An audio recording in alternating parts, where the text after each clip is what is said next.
We're here.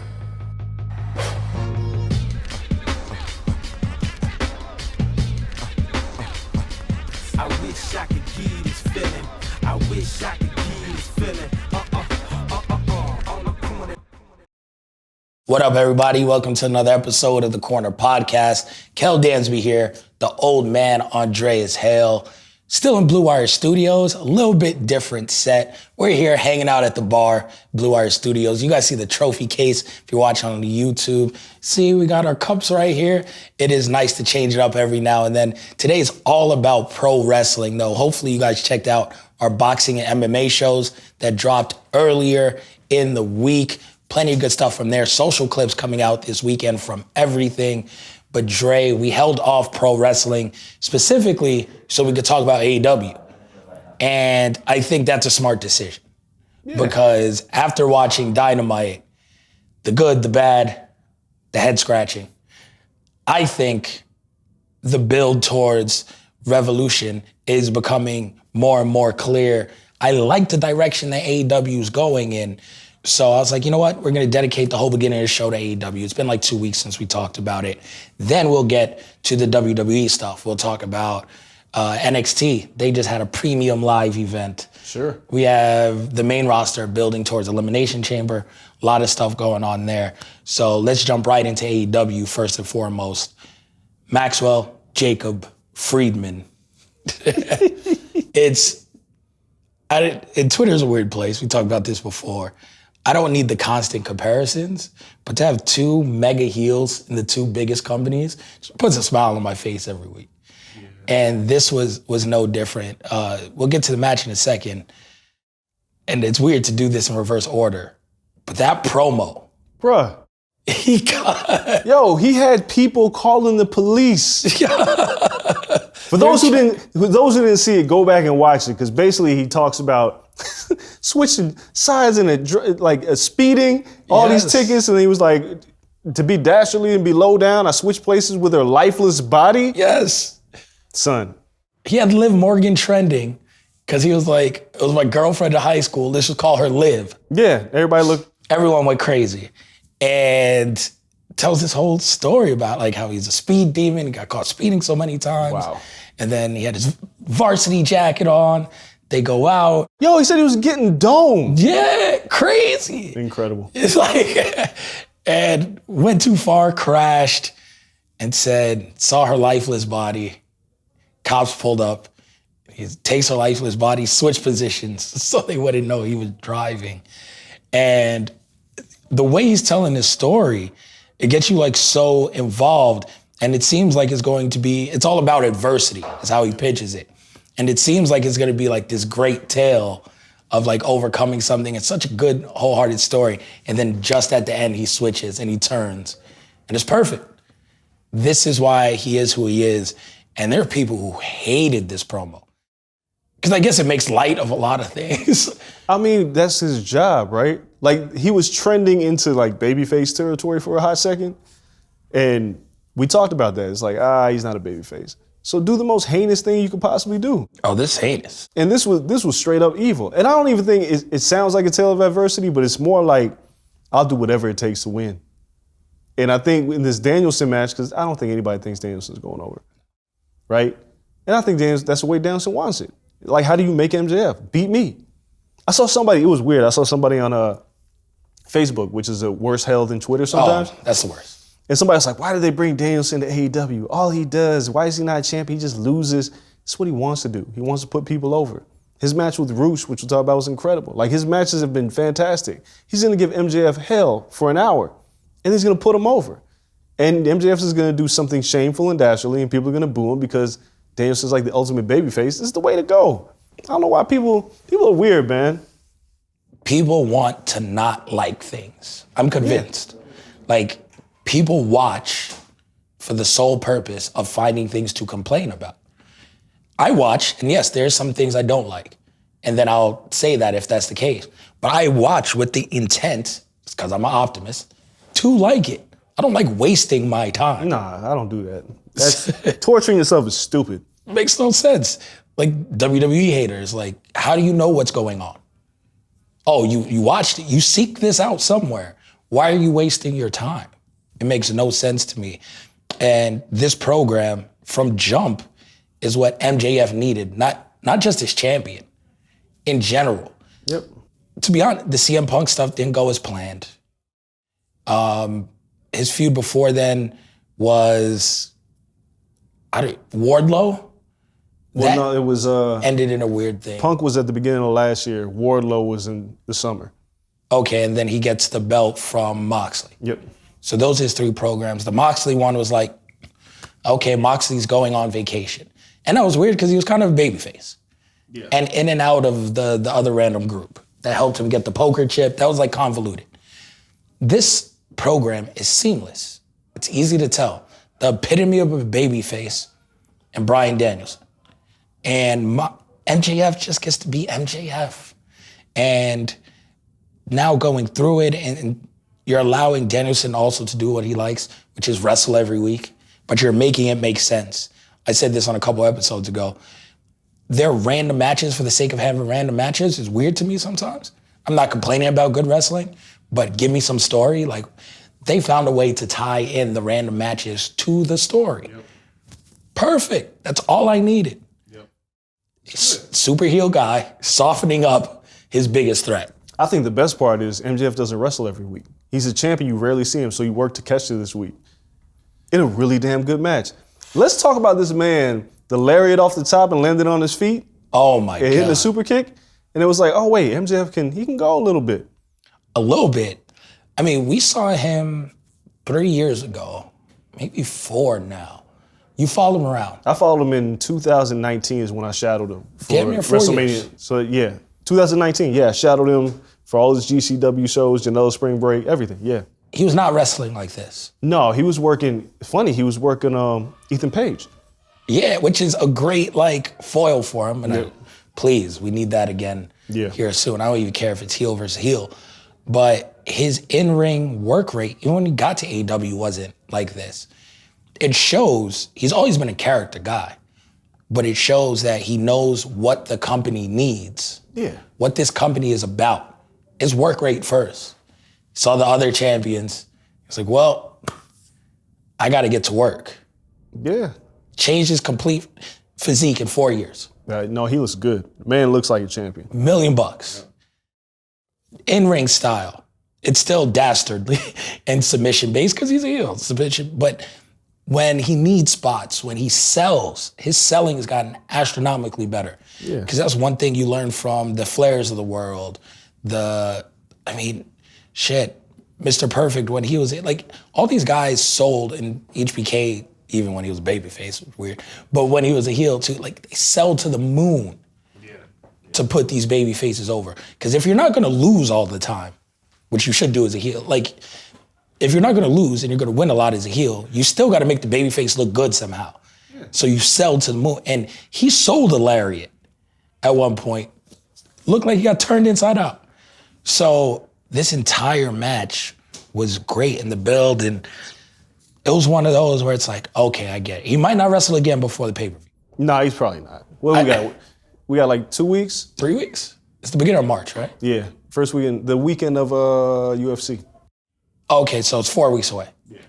He's not wrestling again between then and now. Nah, he might jump Danielson or something, but I don't think he's gonna wrestle. Yeah, Danielson will wrestle probably 3 more times. Yeah, man's been working every week. He beat Roos, now he's got, he probably won't actually. He probably maybe will wrestle once or twice. Because he's wrestled literally every week. Thatcher, Roosh, he's just been working. He's in a good, I think this is gonna be a great program. 60 minutes. We get to see what MJF's got. We know Danielson can do it, right? We know Danielson can cook. In his sleep. We get to see what MJF has got. But MJF works as a heel. He's gonna cheat. He's gonna pull the referee in front of him. He's gonna bring out the ring. He might bring out Triple B and try to hit him with. He's gonna try everything to win this match. So, but again, I don't think there's any way Danielson goes over. But he's here to make MJF look good. Danielson in ring before we get on to other stuff. Him versus Roosh. I mean, Cody left. Danielson was like, "Don't worry, I got it. Blood every week." And this is what he wanted to do. And it's great. The man's lost. countless pints of blood since joining AEW. But the hard-hitting nature, the fast pace, you could see why this guy was the best in the world for so long. And that arguably, yes, there's younger talent crushing it week in, week out. Their bodies are different. He went through a crazy life-altering injury, so he probably can't go as crazy as he wants. But he has all the tools still to be that old guy and still be the best in the world. Dude, he still remains like one of the best active wrestlers in the business. You're not going to get a bad match out of Danielson. No. It just doesn't happen. So that's why I'm looking forward to the MJF thing, because like, dude, they're about an hour? It's hard to do Iron Man matches. Sometimes I hate them, but I think this one's going to work. I think they got it all figured out, man. I'm not concerned with this. I saw some people that wasn't excited about this feud, but I'm good. I can't wait. We have Jamie Hayter wrestling. She's money. Oh, she's good. She's the most, look. I mean, she almost killed the bunny. Yeah, I mean, Bunny didn't, it felt like she didn't, I got to do the suplex and I'm not going with her. It and didn't Hayter was like, quite you're going. curl? Yeah, didn't. Yeah. But I said this before, I think Hayter is like the most improved female talent on that roster. She's improved, this is no slight to Jade, she's improved in leaps and bounds where I think they want Jade to be. Hayter's become one of the top, like her match with Sheeta, like all her matches have delivered. Wasn't she a good wrestler before?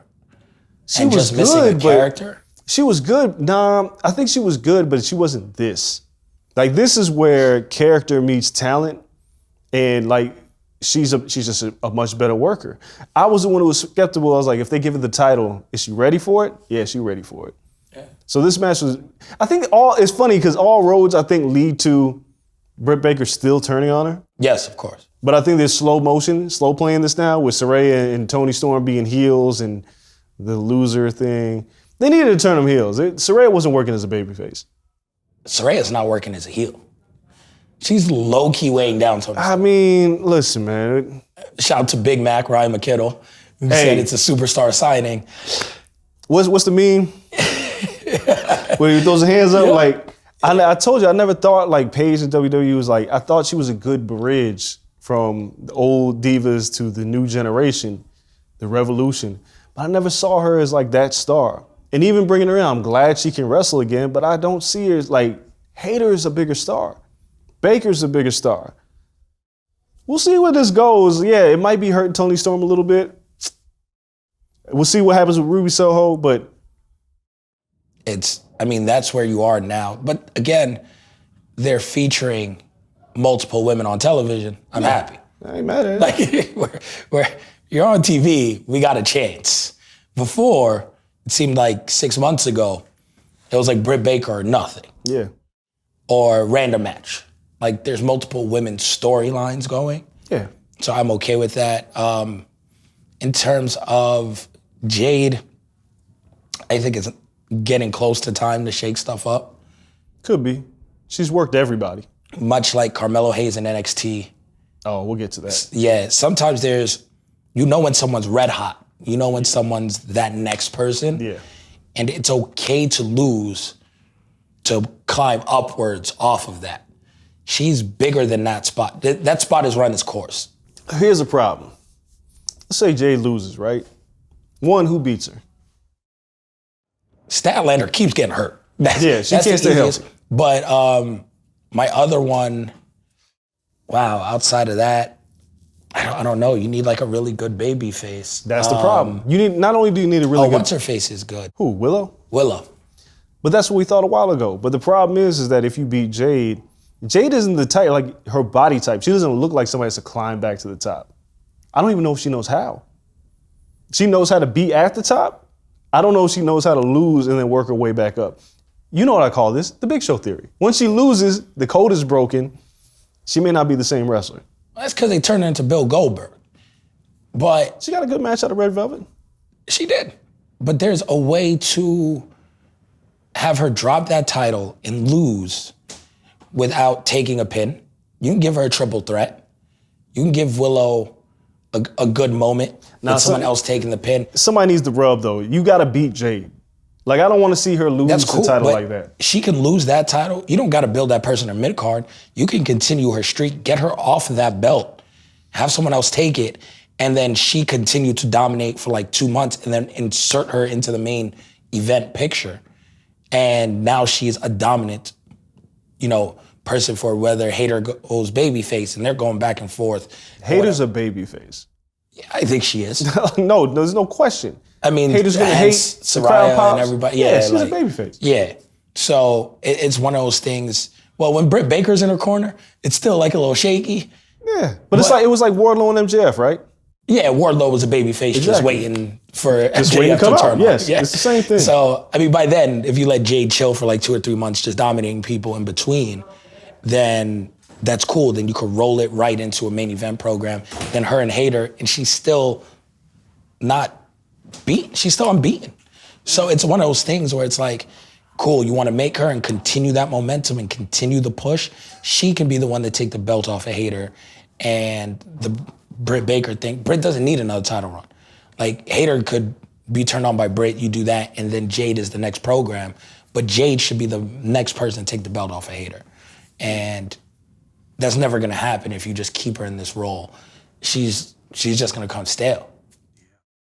I don't know. We'll see what happens with Jade. We got some time. Like, they haven't really given, she's feuding with Red Velvet and Kiera Hogan, and it's fine.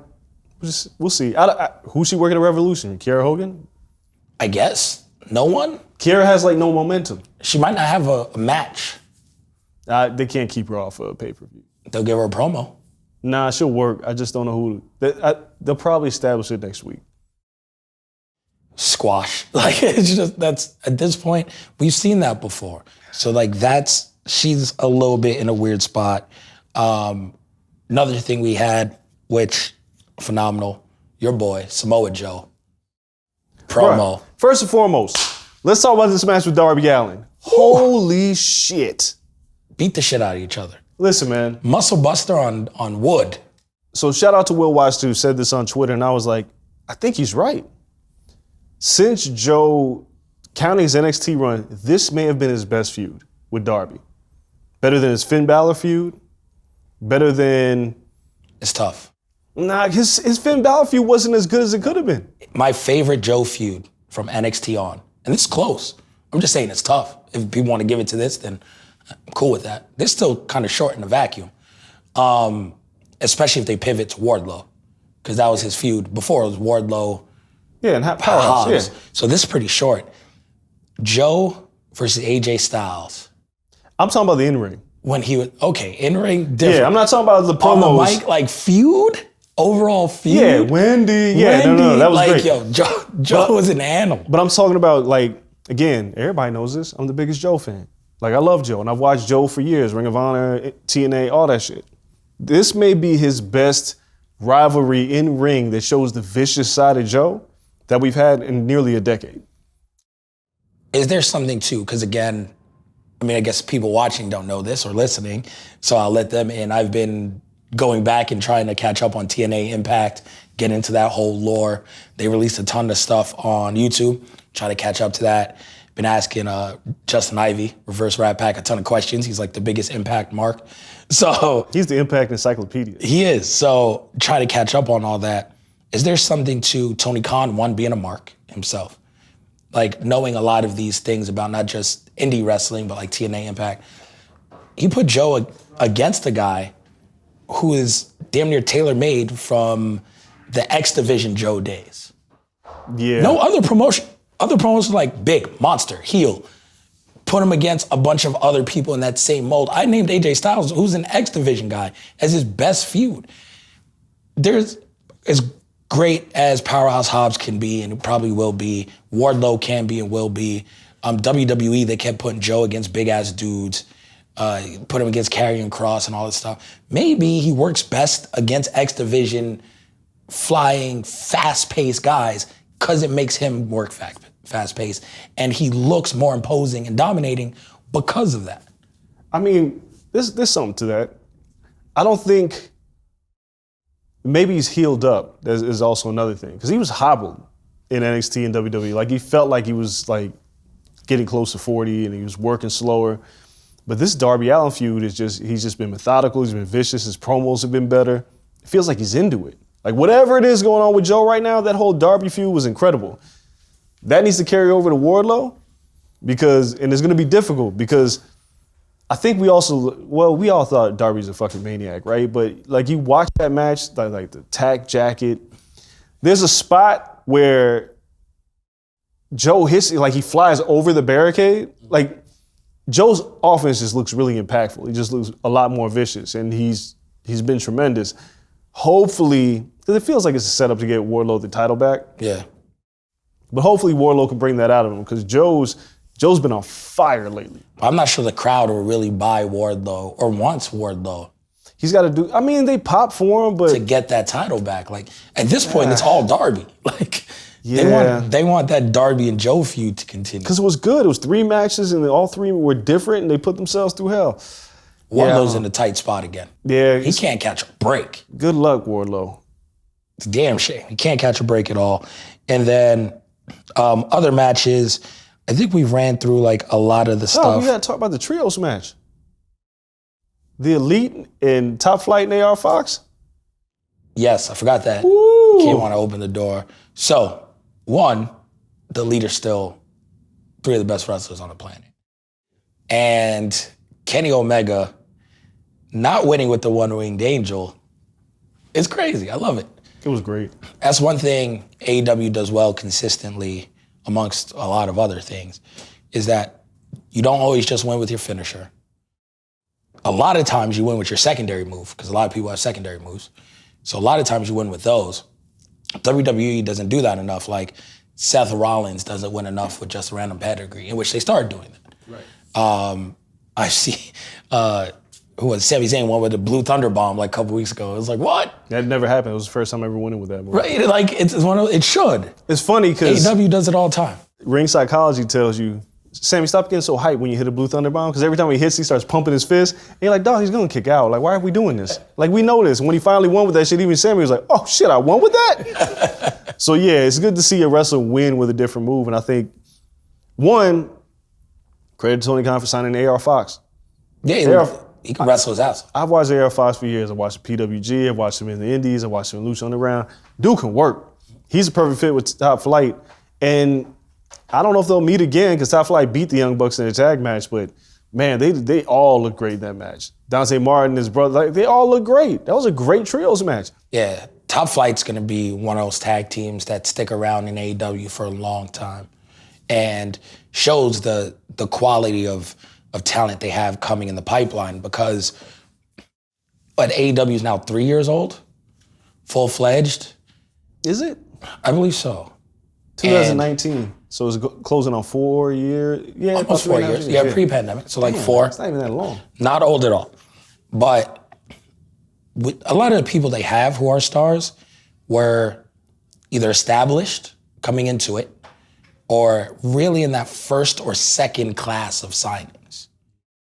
Not too many people since, like say, signed post 2020. If you were an NXT guy that got released or something, not too many people really just got signed and were like, yo, these are their future guys. It's kind of like they had their future guys and they haven't really brought in new talent. Granted, I don't watch Dark all the time, so if I'm mistaken, you guys let me know. If they're just stuck on Dark Elevation, you let me know. But I don't see it. Like Lee Moriarty was signed after that. I'm lukewarm on like the people they brought in and been able to develop. Top Flight would be the difference in that. Yeah, no, They weren't in that first or second class. They weren't Private Party. They weren't but when they signed, it was like, boom. Yeah, they showed up and then they showed out. Because who was it? Was their first match with the Bucks? I think so. Top Flight is everything Private They had Party. 2 matches. What's his face got hurt? Top Dante Flight went crazy. Top Flight is everything that they thought Private Party was supposed to be. Damn shame. And I like Private Party. Me too. Mark Quinn is hurt again, it seems like, but Top Flight is like literally everything they wanted out of Private Party. Private Party got to be themselves. They got to be 2 young fly kids from New York. Like they do. Shout out to them. I know, we had them on the panel. I've talked to this cast. It's just, I don't know if there's an identity crisis with them going on. Stuck with the Matt Hardy and it's some weird shit. They're not the Hardy Boys. They're not. But Top Flight, they got it. Yo, they put them in Tops and Tails once. Yeah, I don't know whose choice that was. I don't know. It makes no sense. Like, yo, that's not them. They're wearing J's. Like, let them just be from the hood. Like, you should be able to be like, yo, you guys look like you from Brooklyn. You guys look like you from Harlem. Just let them have that balance. Like, bring Fab on. They bring on active rappers. They could. Like, real good. Like, you can get like a Fab or A$AP Ferg or somebody. Like, let them be real New York. They haven't really found out that balance for them. And shout out to Swerve. I was talking to Swerve the other day about like some of the work he's been doing, which has been phenomenal. Swerve, incredible heel. I still don't know about his two dudes, but at this point, it just played into his heel character, and he's just kind of like working it up. So you're like, oh, y'all hate on them? Fuck y'all. So it makes him an even better heel. But I talked to him the other day, and we were talking about like some other talent, and he was like, yo, that's all your ideas are very good. And like, he was like, I understand what you're saying, but I'll just let you know it doesn't work like that. And he was like, you have to have a certain amount of cachet in the company you're in before you can do these things. Right. He was like, I brought in Rick Ross, but it took me becoming trusted, you know, having all these matches, performing well, getting with Keith Lee, showing that we could be a tag team, we could be a world championship level tag team, showing that we're good enough separately to break up, and I'm still just as good. Like, I wasn't just there for Keith to step on, to do all these things, in which he's been featured more on television than Keith. Right. Since the breakup. And he was like, I had to build all that before I can go to Tony and say, hey, can I get Rick Ross? Like, he's like, everyone can make a call. A lot of people got connects. A lot of people know you. You can find somebody that can connect you to someone that works for your gimmick. Right. But not everyone has that trust and cachet from the company to do so. And I was like, well, I was like, that makes sense. So Private Party's not there yet in their career. Nah, they're not. Can we talk about what I don't like? There's only one thing. Ricky Starks and Chris Jericho stuff. Really? I don't like it. They won me over. Did they? They really did. We talked about this 3 weeks ago. We didn't talk about them last week. And then this week, I'm not saying it's the best thing, but it was in the trash a month ago. Now, this match and the trials and getting there, granted, Ricky Starks, I believe, won. That's my problem. I'm not sure why he has to work his way. The psychology doesn't make sense. I beat you, now I gotta beat your crew to wrestle you again? Yeah. Shouldn't you have to wrestle a bunch of people to work me? That's my problem with this. It's a bit ass back. A bit? It's terribly ass back. And I'm surprised Ricky Starks is a smart guy. You would think he'd show up and be like, nah, I ain't doing that shit. I beat you. Yeah. So why don't you go work Powerhouse or a bunch of other people, my old work, and then if you beat them, you get to me. This doesn't make any sense. It wouldn't make sense if those people were just avenging Jericho.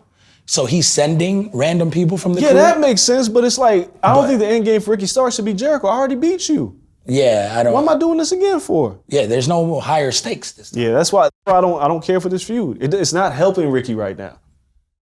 I liked the match this week, though. Which one? The gauntlet, as long as it lasted. Yeah. I like that he didn't win it. Well, Daniel Garcia it's weird. He's kind of protected. Yeah. Right? Like he's just not. Still looks like $1 million. He's not like Bat Bernard, right? Like, you don't take L's. My boy. So I expected Daniel Garcia, I was like, it must be a DQ or something, but no, he beat him. So, but I just don't understand, like, where does this end?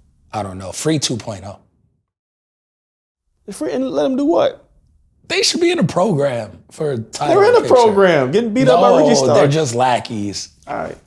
They're funny lackeys, but they're just lackeys. They're hilarious. But they're a good tag team. I'm not saying they got to win the belts. Daddy Magic hard. Yeah, okay. That's an interesting line. It's hilarious. So, no, but yeah, Ricky Starks, it could be better. It could be worse. It was worse. It was worse. They're working towards something. It doesn't make much sense when you put it like that. It doesn't make sense. And on top of that, in some strange way, it's cooled off Ricky Starks. Yeah.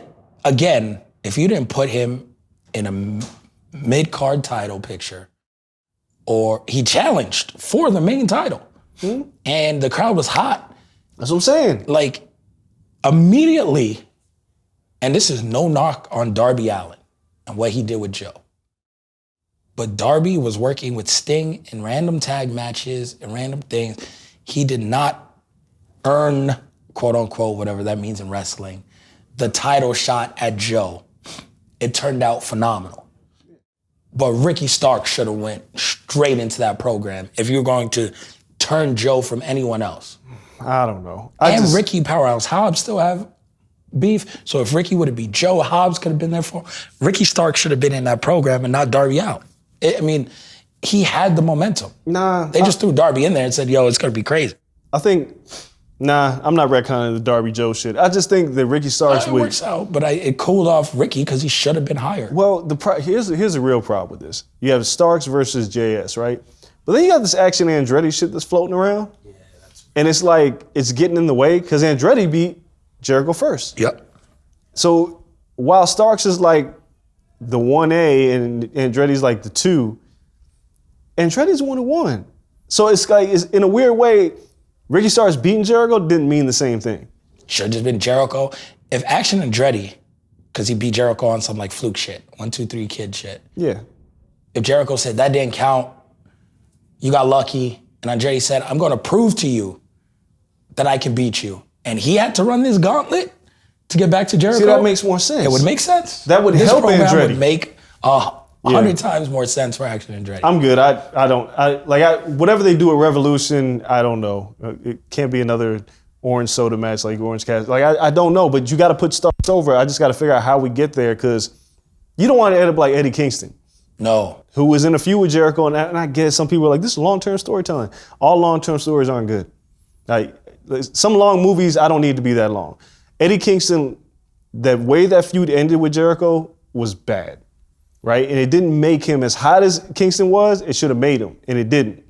They can't do the same thing with Starks. He's too hot.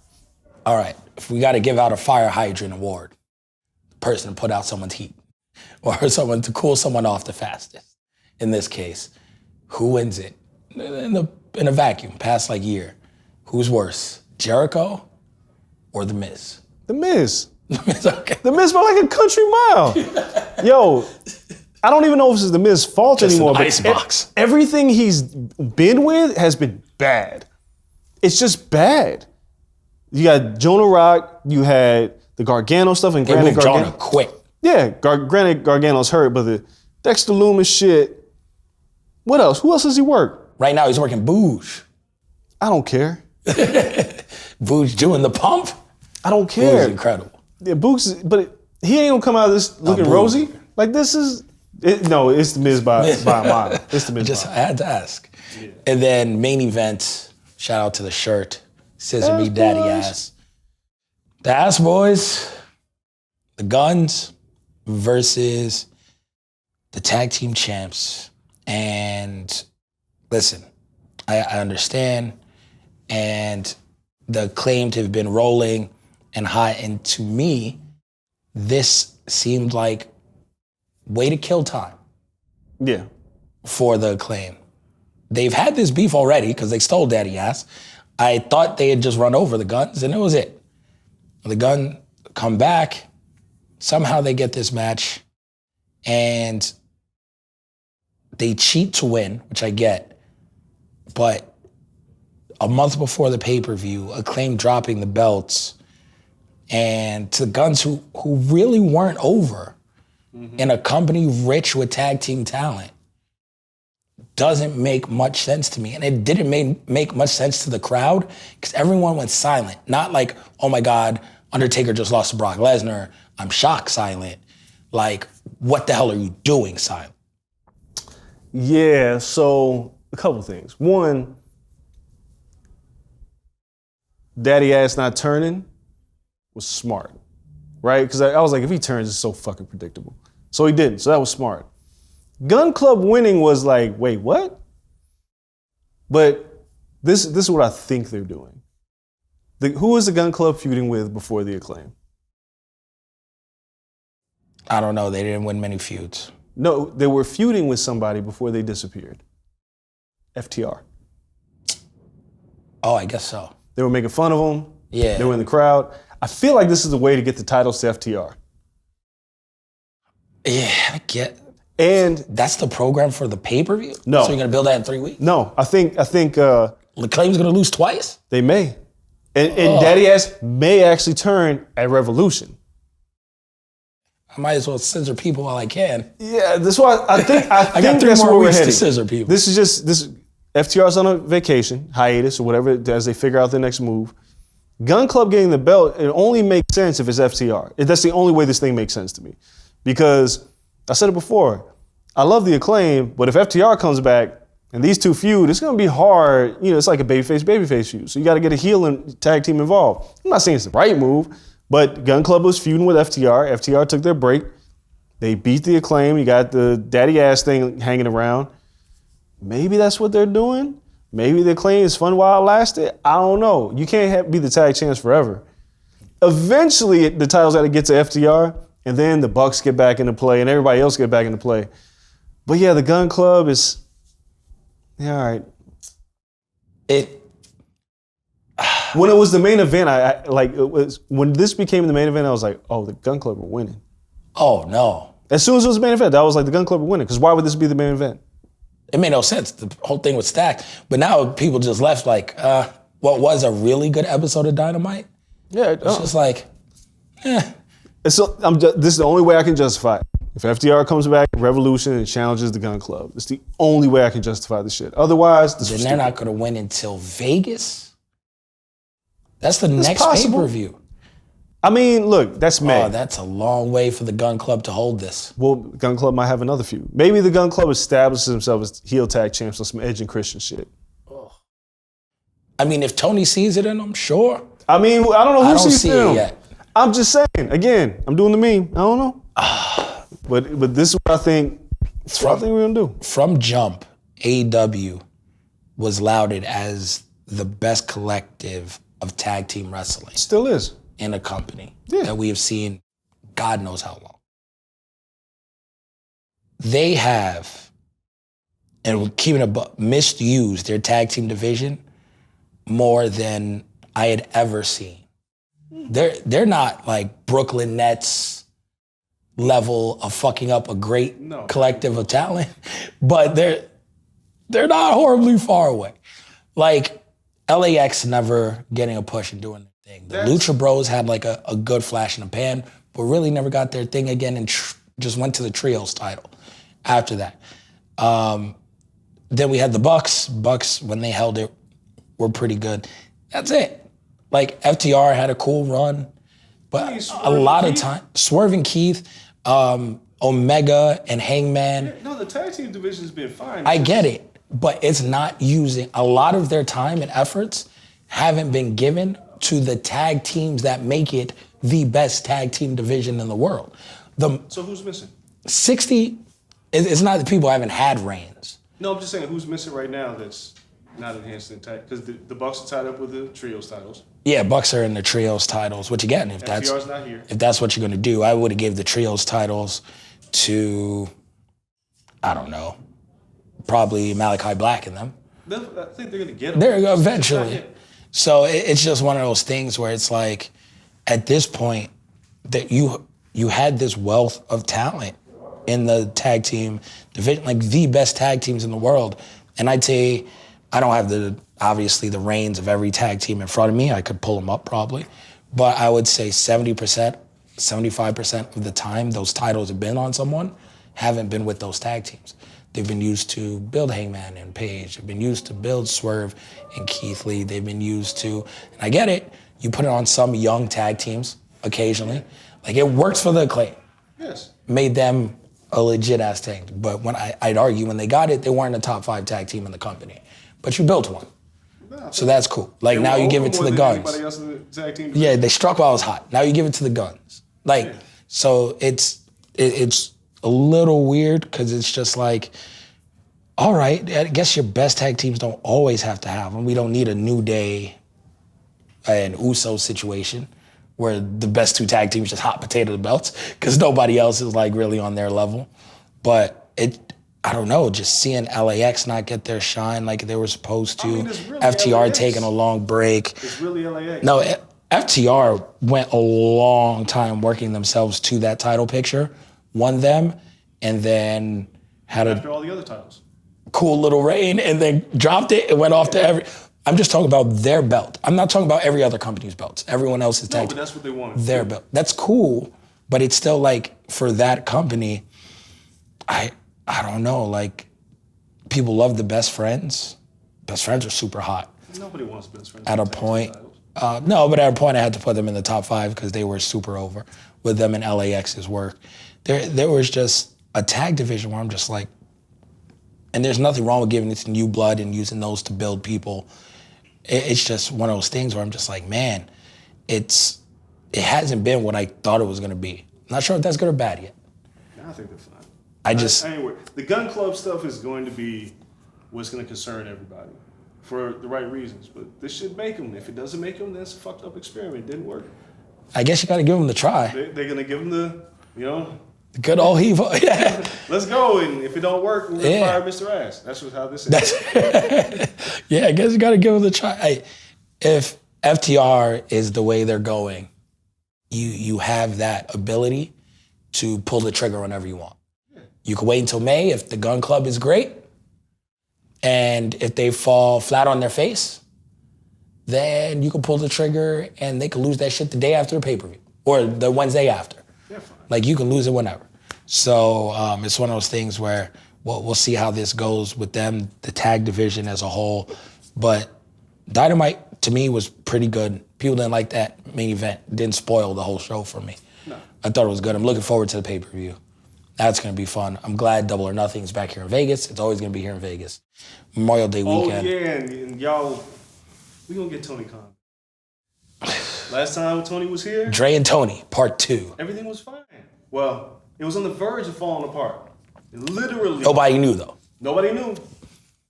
Me and Cole knew something was up when we were waiting for Tony, and Tony had his whole waiting as he met with MJF that night, and we all know how that went. So, CM Punk, we got so much to talk about. So, good thing Double Nothing's back in Vegas because Tony can talk about this past year. Injuries, the brawl out, like, they've had the Bucks leaving and coming back. They've had MJF in the airplane. Yep. That's so much shit, man. So FTR contracts. It's a lot. It's a lot. They got a lot of, who do they, Saraya coming back. Who else came back? Was Danielson here yet? Danielson was here. Yeah, he was already here.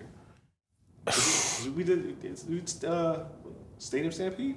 Oh, yeah, we did. What's it called? Anarchy in the Arena. Yeah, Anarchy in the Arena. That was so fun. One of the craziest things I've ever seen live. Yeah. But yeah, Cole got blood on him. I think the plan is to get Tony back for that. So I can follow up my last conversation and talk about the last 365. Man, it's going to be fun. So much wrestling. Coming here to Vegas, and then so much wrestling to look forward to. Still on the road to WrestleMania. Yeah. So we're going to hit a break. When we come back, we're going to talk WWE, NXT, everything going on there, because we're a week away from Elimination Chamber. And that's the one, super fast. And then it's just warp speed to WrestleMania. So you guys don't go anywhere. Be right back after this.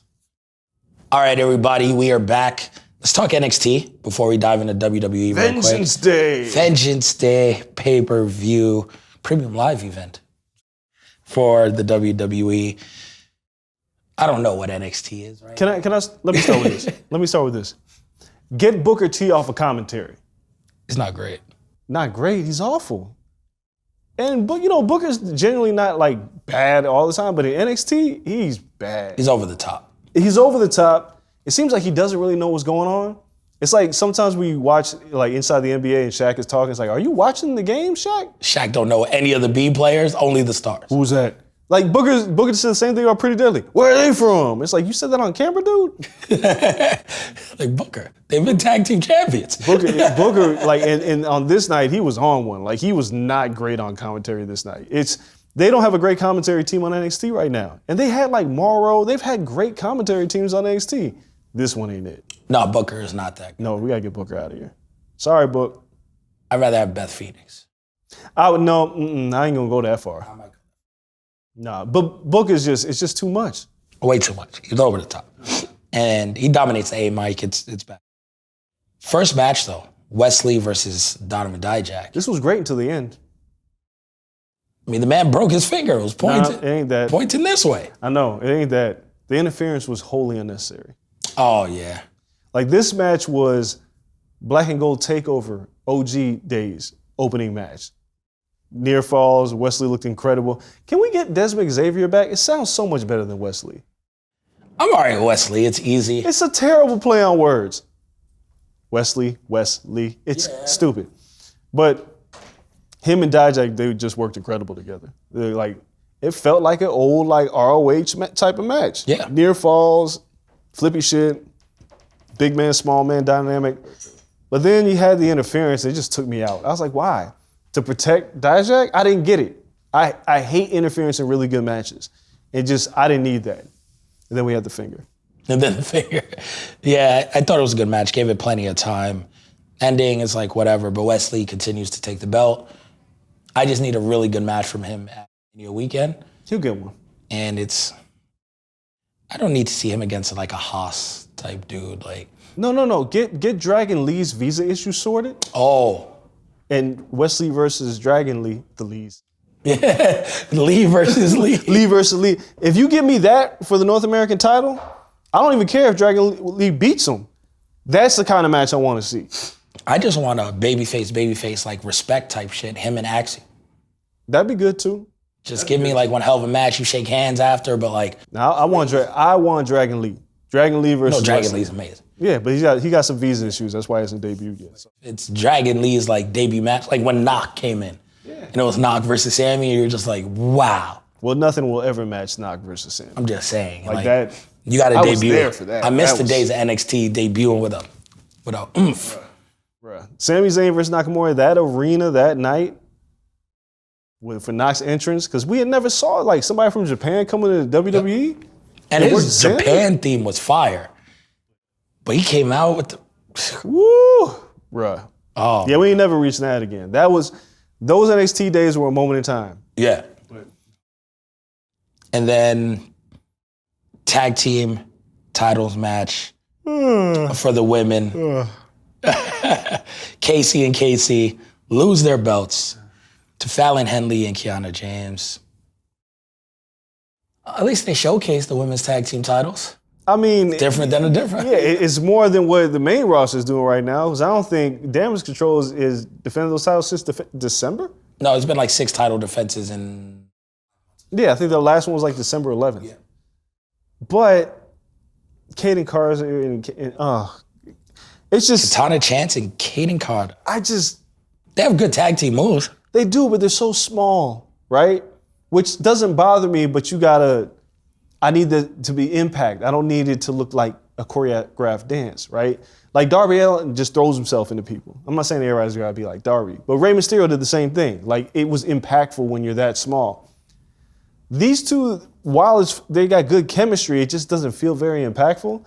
But then this finish stunk, and I got these two as tag team champions with your Cowboys that you be talking about. They're gonna get over it. No, this felt like Level Up NXT. Yo, speaking of Level Up, I just realized that Scripps is still a thing in NXT. Oh my God. He's working Axiom on Level Up on Friday, which by the time most of y'all listen to the show, it would have happened. I thought they would have pulled the plug on the Scripps shit. Poor Reginald. No, I mean... Went from sommelier to goof. It was sommelier that much better. I mean, at least he had a personality as a sommelier. Now he looks like a court jester. He was doing 24/7, just flippy shit, just flipping over people. It's just been all bad for poor Reginald. You know what's really fucking good in women's division though in NXT? That Soul. Yes. Soul Ruka chick. Yeah. No, she's 6 months. She's great. Like her moveset is incredible. Insane. It won't be long until she's like in that title picture. No, not at all. No. Like they got one. Yeah, they definitely got one. To learn I think college gymnastics to getting signed to being that good that fast. And her moves have impact. Again, the gymnast shit, it works if there is some. I need to hear it. She's big. Like she has like. I know. Like she's more imposing. She has a great frame, super athletic. She looks the part. Yeah. No. Her rocket ship is going up. Yeah, crazy. Carmelo Hayes versus Apollo Crews. This was disappointing. 2-0. This is disappointing because what is Apollo Crews first and foremost? He just loses. And I don't know what else. He's on TV. No, but here's the thing. It. When this match was booked, I was like, this could be match of the night. It was a sweep. And then we got Colonel Aziz come back. Yeah, Aziz is back. For what? To beat the shit out of Apollo Crews, I guess. Apollo's a good wrestler. First of all, I don't like the contact. Get rid of that shit. Yeah, that was weird. But this should have been they should have went balls to the wall with this match. Like, this should have been, what the Wesley Dijak match was, this should have been like a continuation, like the momentum. For Carmelo Hayes to have a sweep, to be no drama in the match, and the interference, I was like, yo, this is so disappointing. This is where the interference hurt. Like, the interference it was whacked unnecessary. this match all the way out. Because nobody wants Colonel Aziz, or what is his real name, or wrestling name? What's his name before Colonel Aziz? I don't even know. Something stupid, because he was Babatunde. Babatunde. Why do I know this shit? Because you probably watched that Raw Underground shit. I don't know how that popped in my head. Babatunde. But come on, man. If I'm getting No one's clamoring for him. no, and if it's gonna be Apollo versus Babatunde at fucking NXT Stand and Deliver at 9:30 in the morning in LA, That is not a pay-per-view, man. I will not be going to that. No, I'll be watching Anthony Joshua, so I'm not going anyway because I will have to work a little bit that AJ weekend. Franklin fight his ass. But man, this was. And I might have had it on second TV in the Airbnb. I'm not sure. Yeah, but Hayes and Cruz deserve more with this match. Hey, we know what they can do. Yeah. We know what they can do. It wasn't an atrocious match. It just was. It didn't reach the heights, and then to end with that goofy ass interference. Like, as soon as he showed up, I was like, "Yo, bruh, he ain't here for you. No. He's turning on you. Like, he didn't even help you. The fuck out of here." I don't give a damn about Babatunde. And then Fatal 4-Way Tag Team match: Gallus versus The New Day versus Pretty Deadly, who Booker T still has no clue who they are, versus Chase University. Shout out to Marcus Vandenberg. It was like, who wrestles in a full-ass sweater? Hot as fuck. Those lights are hot. Cotton Dockers, a sweater with a button down underneath it. I had to try to figure it out because like, yo, is this Chase U shit over outside of the Performance Center and shit? It is. No, it is. I don't get it. No, it's a good gimmick. Fine, whatever. It's funny. It is funny. But I was like, this is really over. It's a really good jobber gimmick. It is. It's not a main event It's very gimmick. Ty Dillinger. It is. Yeah. I used to love Ty Dillinger. I know you did. No, you are not a champion with the Chase U shit. No. But you are the habitual loser in the mid card. Yeah. This match was fine. Fuck around and get Chase U merch. This match was fine. I wasn't necessarily a big fan of Woods eating the pin, but I get it because you want to establish Gallus as the tag team champions and say, oh, they beat one of the greatest tag teams of all time. I don't know what to make of this New Day run in NXT. It was cool. They carried the belts around. They got some eyes down there. They came there, because a lot of time when you send somebody over there, it's like, all right, the rest of the roster needs help. So let's bring the NXT and they got to put somebody over. I just didn't expect them to lose like this, but it is what it is. Lost at a premium live event, lost to put over the next heel tag team, which is big. Because at least you hope like they're so likable that they put them over. Well, here's my personal opinion. My personal opinion is that the Creed brothers were supposed to be back by now. And they were supposed to, New Day was put them over. The fact that they're not back and one of them's still injured, they had to go in a different direction. But now you got Creed brothers versus Gallus. That's what's gonna happen. That's gonna happen. That's gonna be good. Great. And I like this because it establishes Gallus, who were very dominant ESPN in WWE UK. Yeah. And now it's just like they came over after NXT UK kind of fizzled out, but they never caught their traction. So it's one of those things where it's like, okay, let's make sure people understand how good and dominant they were. Sure, whatever. So Gallus, tag team champions, Roxanne Perez, Gigi Dolan, JC Jane. Like the finish. I thought this match was booked very well. I thought the match was booked very well.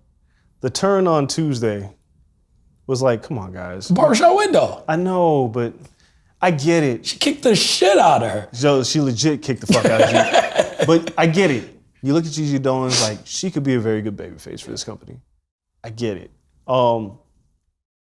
Roxanne Perez is fun. I've loved her as Roxy. The Code Red finisher, it never hits. Again, impact move, right? It's like she hits it and it's like, you can kick out of that. I can kick out of that. It's not like damaging. I think they need to fix it. But this match was fine. I don't know where they go with the women's division after this. Because, Pretty Deadly Maga will have to Lyons is feud. hurt. Yeah. No, it's like Maga Lyons is hurt. Solar Rock is on her way up. Like, who's the next? So Rock, but she's so. Who's the next woman heel? Man, do they have another good woman heel? It's JC Jane, and that's it right now.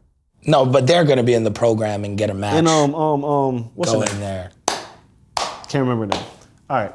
They have somebody though. I forgot to check. If we can't remember them, it doesn't bode well. I know her. Like I know her look, but yeah, I forgot her name. Don't ask me NXT people's names because they changed all their names like when Vince flipped over. So I don't remember any of their names. I'm still just learning names. But I know there is a heel. Well, the fact there is a heel is a problem. Yes. You catch me next week. I will make sure to remember her name. The main event, Braun Breaker versus Grayson Waller. Oh my God. This was surprisingly short. Yeah, but it's like, LOL, Braun wins. Like, we kind of know what's going to happen. Braun is stale. Yes, that's why the end was the best part of this match. Yes, Carmelo comes out, we go, all right, I know what I'm going to see at Stand and Deliver. Carmelo Hayes is getting crowned as champion, get Braun up out of here.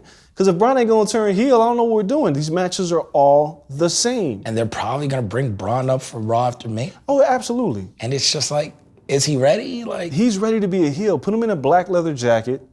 Please, right? Change his name. And give him a chainmail to put on his head so he can channel both his uncle and his dad. Give him the freaks? Yes, like let's do it all the way. But babyface Steiner, it's the same finish. It's like everything's the same with him. It's grown stale, and he got pushed to the top too fast. So it's time. Carmelo's your guy by far. He is the guy. He's charismatic with Trick Williams. Like they're incredible. You got to put the title on. And Trick's great on the mic. Yeah, Trick is fantastic on the mic. I don't even got to see Trick wrestle. So outside of that, though, that's all taking shape in NXT. But on the main roster, we're a week away from Elimination Chamber. Boy, can we talk about Paul Heyman and Cody Rhodes' promo? Let's do it. Hey, so you guys out there that continue to say, oh, I'm not Cody in the main event, I don't want to see. You're wrong. You're wrong. That promo, that did it. And you didn't even need Roman for that.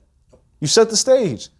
Roman's busy with Sami, so you sent Cody and Paul Heyman to cut the segment where Cody thanks Heyman, which I felt like was genuine. I genuinely think it caught Heyman off guard a little bit. Yep. Got him in his feelings for a second. He's like, you motherfucker. And brought it back. I know some people didn't like the favorite son line and, he wishes that Roman was your dad. I know some people didn't like it. That was the best line because, again, he brought it right back. Yeah. But I also know some people didn't like it because they was like, what about Goldust? Yeah. Like, how dare you? Oh, you just saw hit him twice. Hit him twice. Bang, bang. But I thought that promo was tremendous. I know some people like, is Cody going to cry in every promo? Fuck it. Maybe. Like, shit, you can feel it with Cody. Like, it feels very genuine. Somebody said this on, I think, Twitter, that Cody Rhodes is the perfect stadium wrestler. Mm-hmm. And it made perfect sense. The bigger the arena, the bigger the stage, Cody's a better talent. Yes. The smaller the stage, where it puts the emphasis on the wrestling part. Yes. He's not built for the bingo hall. Right, but you put him in this setting, he's incredible. And that's cool. There's rock bands like that all the time. Yeah, it's like, don't you play mom and pop shops? You play this big ass arena. Yeah, he's Queen. Yeah, like you're built for the big stage. Like you're built for the hits. You're built for Live Aid. Like you're built for that tour. Yeah, but yeah, I thought this promo was just great. Heyman is always money. Cody's gonna be Cody. And as we march towards WrestleMania, I figure Roman's gonna get on this shit, maybe shit on his dad at some point. He's got to. Like Roman has to. Oh, has to. He has to, 100%. There's so much footage from those early NXT days that are like unseen. Because I know they showed like Bray Wyatt in a promo class with Dusty once, like cutting the original, like Bray Wyatt Riverboat Captain promo. There has to be so much footage of Roman when he was like, oh shucks, and he couldn't talk. Yeah. Him and Dusty like sitting down and like cutting promos. You know they're leaning all the way in on this. They got to. Like, I spent more time with your dad than you did. Yep. While you were out building other companies. Yeah. Like, I stayed. I did what your dad wanted you to do. Like, there's so much on that. Yeah. I'm sorry, guys. You guys want Sami Zayn. I get it. I don't need Sami in the title picture. I'm back to it. And if you guys, again, the nature of the beast is I'm a social media person, so I'm on social all the time. WWE on YouTube has the full Bloodline story, front to back, started April 22nd, 2022. they have the main moments from then until now. All the promos, all the main moments. It's an hour and 20 minutes long. I watched this whole shit. It's on YouTube. From jump and throughout, this story is Sami Zayn and Jey Uso. Roman's affection is what they were chasing. Yep. It was never Sami versus Roman. It was Jey did all this shit. He got his ass whooped to become the right-hand man. And Sami took it. And Jey said tooth and nail, no, don't trust, the entire way. And then Sami won Jey over. And it was all about Sami was looking for a family. Roman was building his. And Jey was like, listen, man, I try to protect my brother, all this stuff. I finally bought in, this is my family, and Sami broke up his family. It's always been Sami and Jey. And while I was watching this, Sami Zayn's a heel. Not to the wider crowd, not to the people watching, right? Like, Sami Zayn is a heel. Roman's done some dastardly shit, right? But you can chalk that up to, like, he was tired of not having his family around. Jey was fucking around. You gotta slap up your little cousin every now and then. But you bring them under the wing, they became champs. The whole family elevated because of Roman. They were a family. Sami Zayn, WrestleMania had nothing else to fucking do. He comes over, just butts into family business, removes Jey out of the picture. Like, it was active points. They show one clip from like May. Sami answers the phone and Jey's on the phone. And he's like, oh, Jey, Roman's busy right now. He's just like talking to Jey and he hangs up on him. And he tells Roman, oh, don't worry about it. He's just talking about some other shit. Like, he completely weaseled his way in to screw Jey over. Sami Zayn is the heel here. Roman didn't lie. He was minding his fucking business with his family. Everything was going right. This guy infiltrated. And ever since then, his only goal was breaking up different members of the family. At every point, when Jey was pissed at him, he got Jimmy to do handshakes with him, bribed him with Waffle House, took Jimmy from Jey. Solo shows up. Jey's like, cool. He gets Solo. One time, Solo turns to Jey and says, nah, Jey, you slack tonight. Sami, you coming? Brought Sami to the ring with him. Sami looked at Jey like, Jordan shrug. Sami's the heel in this whole shit. He single-handedly took Jey's whole family one by one by one. Roman threatened Jey once and said, you know what? We're gonna remove the honorary from Us. Maybe we're gonna call him Sami Uso, as though he's replacing Jey and just gonna put Sami in with Jimmy. Sami Zayn's the heel in this whole shit. The whole thing. Jey is the babyface. Sami is the heel. You know what, Kel? You're right. Sami Zayn is the heel. Sami Zayn is the heel. We're gonna cheer for him anyway, but yeah, that's long-term storytelling. Fam, Jey and the fam were minding their own damn business. This man came out of nowhere. Yeah, broke up a happy home. It's exactly what he did. Yeah. Now on the other side, you can look at it as like, Sami tried to butt in with a domestic abuser. Because like Roman was beating the shit out of his family. He was. He was whipping him in the shade, but he was beating the shit out of him. And Sami stepped in, but he wasn't there to help. You're right, Sami's the heel. That's it. All he did was shit on Jey from day one, and then infiltrated the whole thing. So yeah, no, Jey's the baby. I know why Jey was fed up. Yeah. Jey like, this motherfucker. So when he turns on Sami, he's gonna bring all. It's deserving. Yep. They should cheer. It's in Montreal. They won't. Cheer, no. But they should cheer. The man was fed up. At this point. And you know what? On top of all that, Kevin Owens is like the ultimate heel as well. Fam. They're assholes. They're assholes. Well done, WWE. Well done. Yeah, it's the Kanye line. Why you think me and Dame cool? We assholes. That's Sami and Kevin. Yeah. Sami is the heel through and through in this shit. That's why when he hits Roman with the chair, Jey looks over and he's shocked. But he's not surprised. Because he's like, I thought we were family. He's like, you fooled all these assholes. And he's looking around, and that's why he didn't help him. Yep. Because he was like, I told you, Roman. I told you, Jimmy. I told you, Solo. I told you, Wise Man. And this asshole convinced me at the very end. I was the last one convinced. And he turned like I said he was. I'm out. Because y'all are stupid. It's not, he didn't turn his back on the family. The family turned their back on him for the heel. And he said, hell with y'all. I'm gone. Damn, that's like, when the kids tell mommy, daddy's cheating on you, daddy's cheating on you, daddy's cheating on you. No, fuck you. Daddy's cheating on you. Then daddy cheats on you, and the kids be like, fuck you, mom. I told you. You can cry by yourself. Yep. I'll be back, but you can cry by yourself, but I'll be back. That's what Jey did. He knew it all along. He about to come back. Well done. Sami Zayn's the heel. That's where this all comes. If you guys don't believe me, go to the YouTube, watch all 120 minutes of this shit. You're like, you know what? This guy Sami is dastardly. Outside of that, we're building the other matches on this card. Edge, Beth Phoenix, Judgment Day, officially announced. Yeah, I'm curious how this one is, because Rhea can't lose, obviously, because she's heading to the match with Charlotte. Finn is very protected. So maybe there's a cheat. It has to. Beth gets pinned. Yeah, and that's the end of Beth, right? Yeah. Beth doesn't get her come up in. She was just kind of used. No, yeah, she was used. That's fine. They beat the shit out of Beth again. Sure. Why not? And then Finn could take the pin, but I think you gotta get the shit out. You gotta get to Finn and Edge. You're getting Finn and Edge. I want Run with Crest. The group chat laughed at me. I don't care. I'm vulnerable. You want Demon Balor. I want Demon Balor, because Edge doesn't need the win. I want Demon Balor to come back against Edge. That pop at Mania for the demon entrance.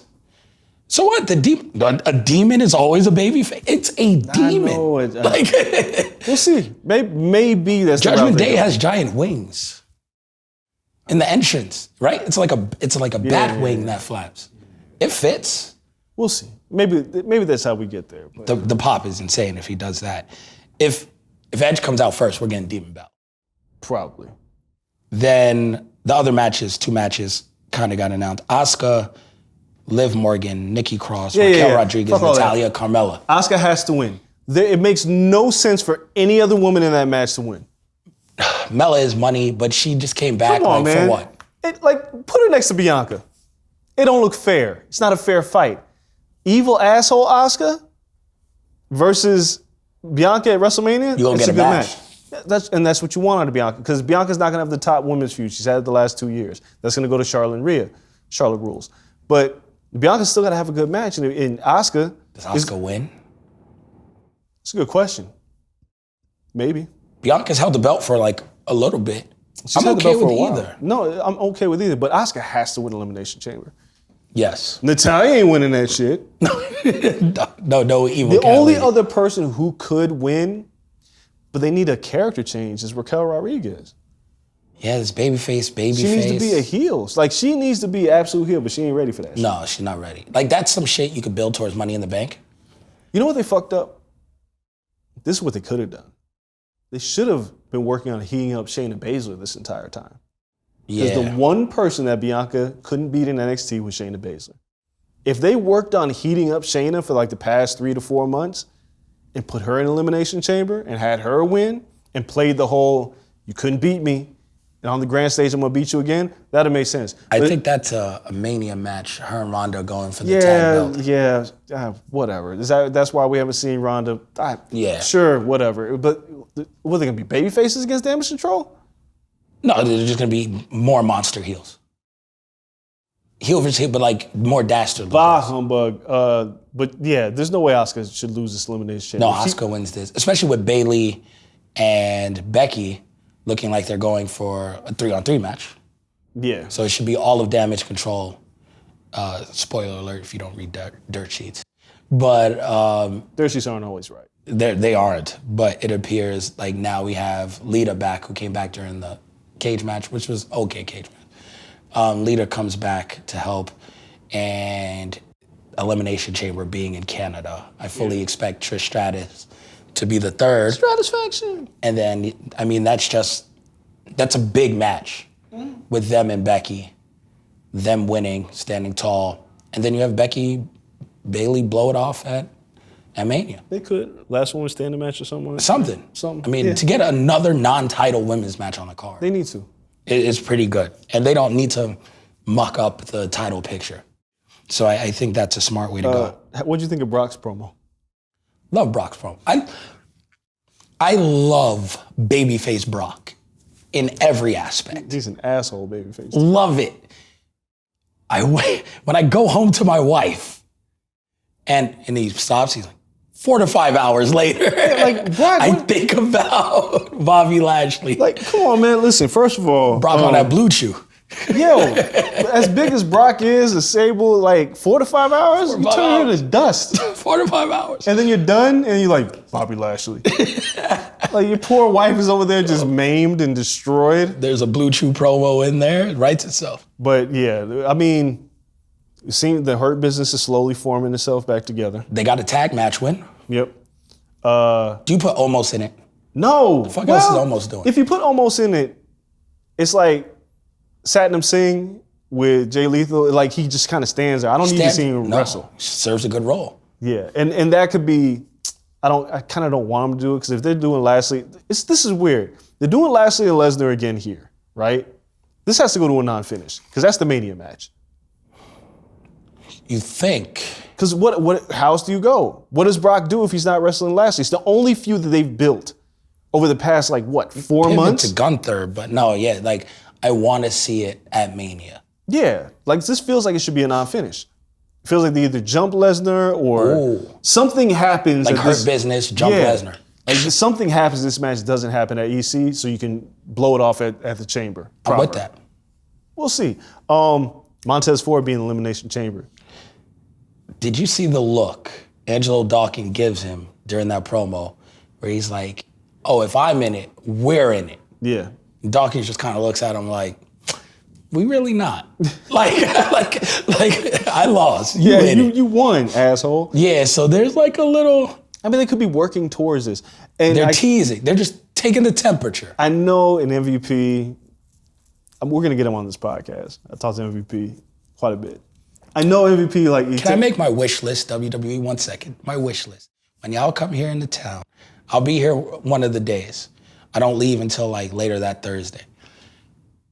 So if we record on the interviews on Wednesday, this is what I need. I want 2 people for that pod, even if I'm not here, even if you do the interviews. 2 people on the pod that March week before Mania. MVP and Paul Heyman. I need the old man and the wise man sitting at that desk. That'll be interesting. And then I need Dre and MVP.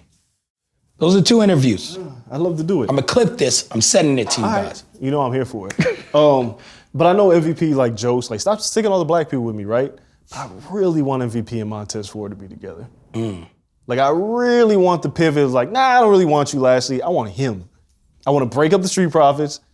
I think we all know Montez is a star. Yes. And I feel like MVP is I'm gonna put you onto some game and teach you how to become a champion. I think that's the way to go.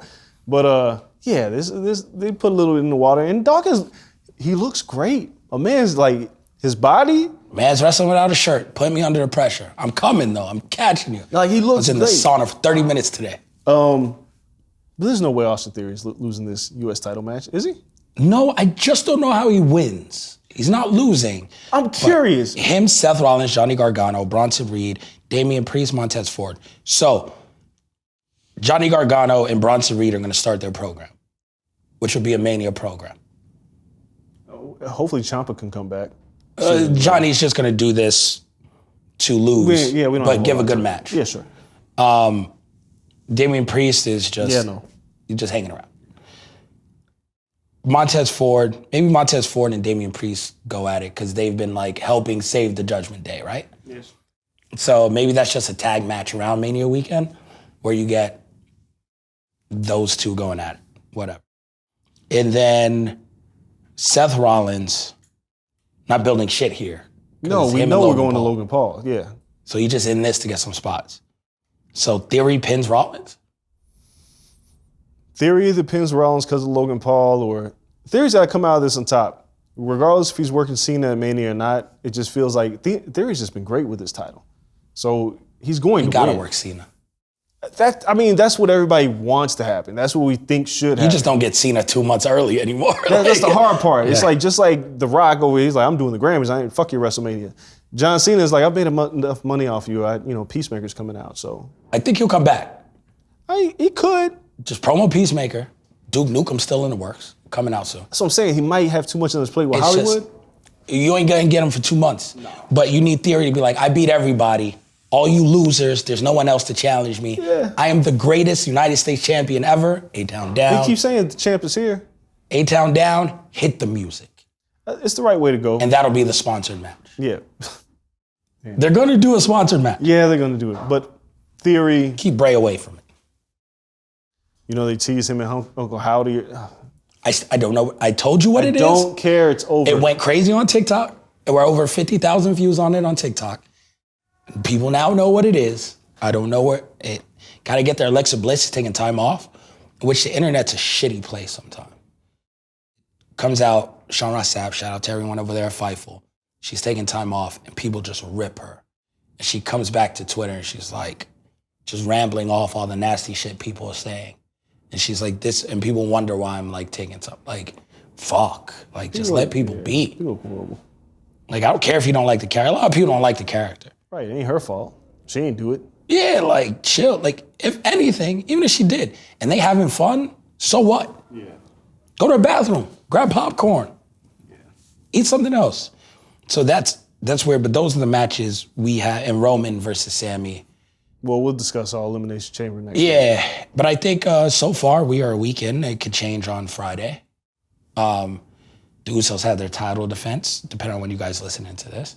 We won't cover that today, but next week when we recap everything and preview everything, we'll talk about that. But no Kevin Owens signing last week. Mm-mm. You said do not show him on television. Mm-mm. Not until he rejoins with Sami. Nope. Before the Chamber. Yeah, you don't need him for the next week. It's good. We're good. We're on the right path. Got an Elimination Chamber in a week. You don't need to see Kevin. In Montreal. Yeah, there's no reason to even mention him. He'll just show up and that crowd is going to explode. Yes. So that's, we're in for one hell of a week in the WWE. It's been a good time of pro wrestling, a lot of good matches. It's been fun.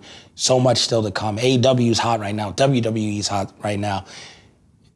NXT is trying their hardest. I'm going to continue catching up on Impact to see what's going on over there. Because, you know what? Why not? And they're in town in 2 weeks. Yeah. GCW's in town this week. Next week. Next week. So we get to watch a lot of good wrestling in the next coming months. We're all booked up for WrestleMania weekend. If you guys are in town, holla at us. Let us know your plans. Wale Mania officially announced. Yep.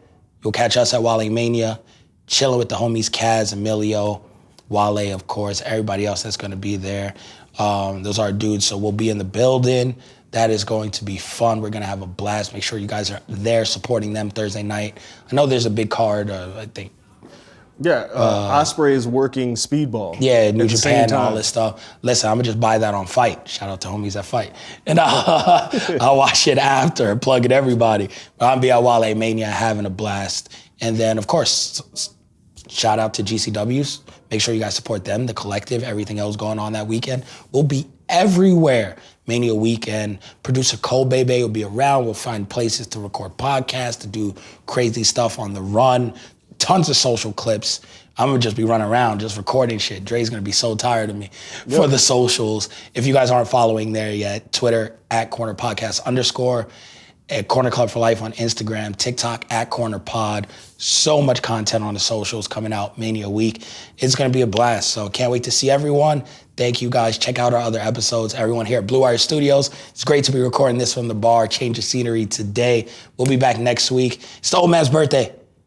Wish him a happy birthday next week. Make sure everyone blows up his mentions. We appreciate you all. Until next time, we're out. Peace.